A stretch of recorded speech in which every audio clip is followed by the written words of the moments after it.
अस्सलाम वालेकुम फ्रेंड्स, आप कैसे हैं। ये आज हम बना रहे हैं मीठी टिक्कियाँ। फ्रेंड्स, मेरे पाँव में फ्रैक्चर हो गया है और लिहाजा मेरी बेटी है वही बना रही है, मैं उनकी थोड़ी हेल्प कर रही हूँ, इसलिए थोड़ा सा वीडियो अपलोड करते हुए थोड़ा सा टाइम लग जाता है। ठीक है, अब इसमें देखिए बन गई है, बहुत जायकेदार है।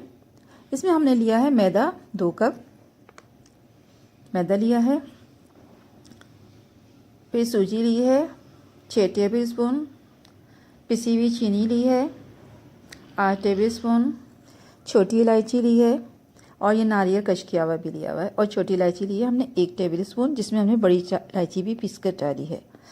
और अब हम क्या करेंगे, ये जो घी है आधा कप लिया है, उसमें अच्छी तरह मिलाया जा रहा है। ये देखिए इस तरह मिलाएंगे और अच्छी तरह हाथ से, ठीक है।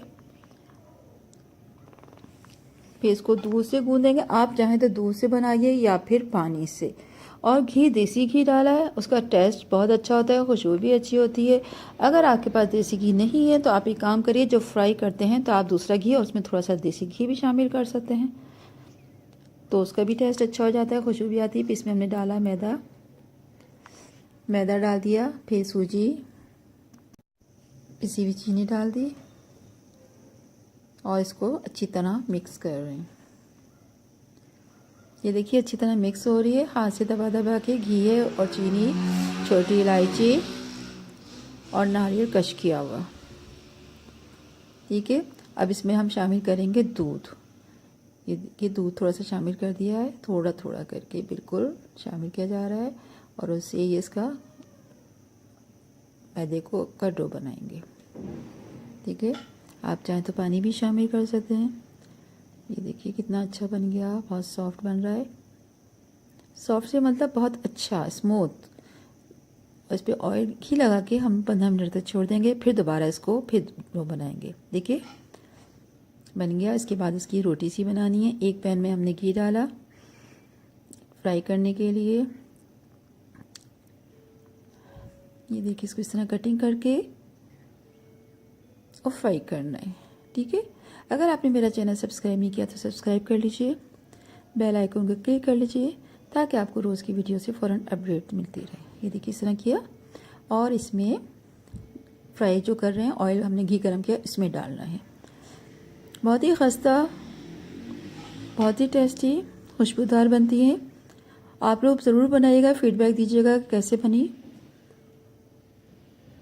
और बल्कि इसको बना के आप किसी जार में भी रख सकते हैं, और जब आपको ज़रूरत हो तो आप उसमें से लेकर तवे पे कोई फ्राई पैन में हल्का सा 1 स्पून घी डालिएगा और उसको गर्म कर लीजिएगा। तो मैंने आपको आज ही बनाई है, लेकिन सिर्फ बताया है किस तरह कर सकते हैं। आखिर में मैं आपको बताऊंगी कि किस तरह इसको गर्म करते हैं। ये देखिए ये इसकी टिक्कियाँ बन रही हैं। आप चाहें तो कुछ और शेप भी दे सकते हैं, लेकिन मीठी टिक्कियों की यही शेप होती है। फिर इसको हम बचा हुआ ये कर देंगे और मज़ीद इसका आटा शामिल करेंगे, मैदा, और इस तरह ये बनाते रहेंगे, ठीक है। फिर ये बनाई। प्लीज़ आप लोग कमेंट दिया करें, शेयर किया करें। अगर आपको कमेंट्स करके अगर कोई मसला है, नहीं बन रही, कोई चीज़ समझ नहीं आई तो आप पूछ सकते हैं कि किस तरह बनी। ये देखिए 3 बन गई है। ये 2 कप मैदा लिया था, तो इसमें तकरीबन 18 के करीब ये टिक्कियाँ बन गई हैं। तो आप अंदाज़ा लगा लीजिए आपको कितनी बनानी है, या तो आपको ये पता चल जाएगा कि 2 कप बनाएंगे तो 18 बनेंगी। इसी तरह आप मल्टीप्लाई करके हर चीज़ का रेशो बढ़ा सकते हैं या कम कर सकते हैं, ठीक है।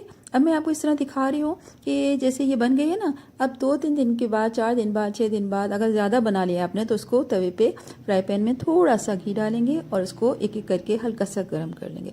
इससे नहाय और टेस्ट जो बहुत जायकेदार होता है। आप ज़रूर बनाइएगा, फीडबैक ज़रूर दीजिएगा। इंशाल्लाह फिर दूसरी वीडियो के साथ हाजिर होंगे। अपना ख्याल रखिएगा। ये देखिए बन गई, वाह ज़बरदस्त।